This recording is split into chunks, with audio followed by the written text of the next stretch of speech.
Instead, suspicion grew over the years. Artists were seen as weird, fueling old fears.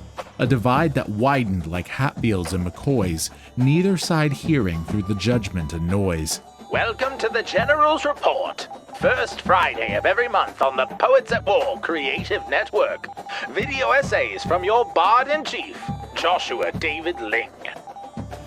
God of song, said the warrior bard, though all the world betray thee, one sword at least thy right shall guard, one faithful harp shall praise thee. The Nashville Divorce. In the beginning, God's creative hand shaped the cosmos, the seas, and the land. He spoke, and from nothing, all things came to be, a divine artist setting beauty free. Made in his image, we too have this gift, to create, to express, our spirits to lift. Some painters with colors, some sculpt with their hands, while others make music that sweeps through the land. In Nashville's heart, where country music holds sway, Jesus and pickup trucks still rule the day. But beneath the surface, a story unfolds, and a misunderstanding untold. Imagine a family, let's call its head Silas. Their harmony sweet like the psalmist Asaph's. In a small southern town, they sang hymns with grace. Their voices filled the church, a heavenly embrace. Then came the radio, a newfangled sensation, promising to spread music across the nation. Record men arrived with dollar signs in their eyes. Your songs can be heard neath all kinds of skies. Picture your music, they said with a grin, in every home, where the radio's din brings comfort and joy to folks far and wide. Your talent's too big for this small countryside. The family huddled, considered the choice to stay in their home or to give the world their voice. The promise of fame, of riches untold, was tempting indeed, a future of gold. Silas, wide-eyed, dreamed of the Grand Ole Opry stage. His family's name in lights, they'd be all the rage. From Johnson City to Nashville, then who knows where. Their melodies floating on the airwaves' air. But leaving wasn't easy. Their roots ran deep. The church was their home, their spiritual keep. Yet the pull of the road, that siren's sweet call, proved too alluring. They gave it their all. They packed up their instruments, said their goodbyes, tears in their eyes, but hopes in their sighs. The open road beckoned, a new life to start. Radio and concerts tugging at their heart. They traveled from town to town in their car, playing small gigs, dreaming of being stars. Radio stations welcomed them with open arms, their down-home sound full of musical charms.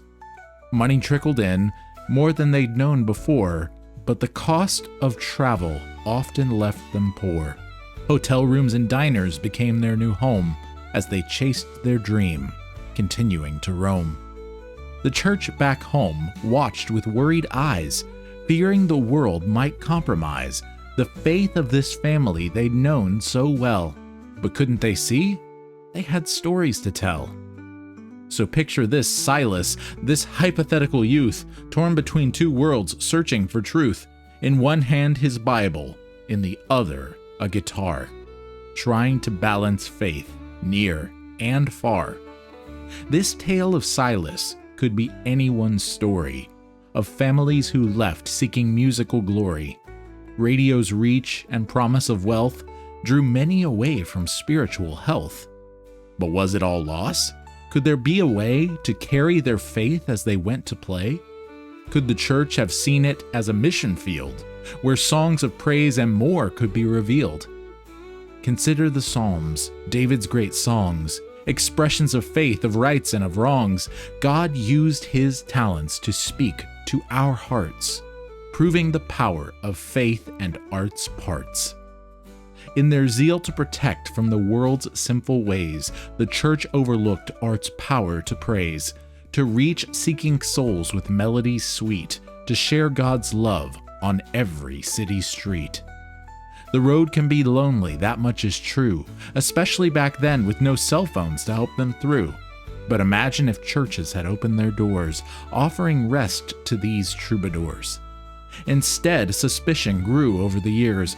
Artists were seen as weird, fueling old fears. A divide that widened like Hatfields and McCoys, neither side hearing through the judgment and noise. But what if we saw things in a different light? Artists as heroes, shining God's light, their songs and their stories reaching far and wide, carrying faith's message on culture's tide. For God is creator, and we in his image are called to create, not hide our talent's visage. Whether painting or singing or shaping with hands, we're fulfilling our purpose, meeting divine demands. The church has a role to nurture and guide, to help artists navigate the world's changing tide, not to judge or condemn, but to seek to understand the unique calling of the artistic brand. For in every song, every stroke of the brush, there's potential in God's voice in the world's rush, to touch hearts and minds in ways blunt words often fail, to make God's love known and the beauty of his tale. So let's bridge this gap, this long-standing divide, recognizing the gifts on the other side. The church offering wisdom, artists their skill, together fulfilling what God's heart wills. From Nashville stages to far-flung lands, let's join our voices, our hearts, and our hands. For when faith and art walk in unity, we reflect God's image for all to see. In the end, it's about stewarding our gifts, using our talents as the Spirit lifts, whether from pulpit or center stage. We're all called to shine God's love every day. So let's embrace the artists, their God-given call, recognizing their value to one and all. For in their creations, be it song or art, we might just glimpse God's own heart.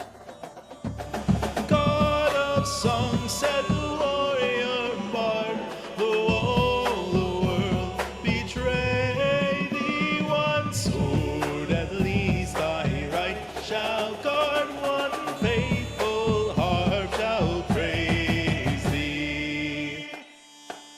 This has been the General's Report, first Friday of every month on the Poets at War Creative Network. Video essays from your Bard-in-Chief, Joshua David Ling. For more, visit joshuadavidling.com.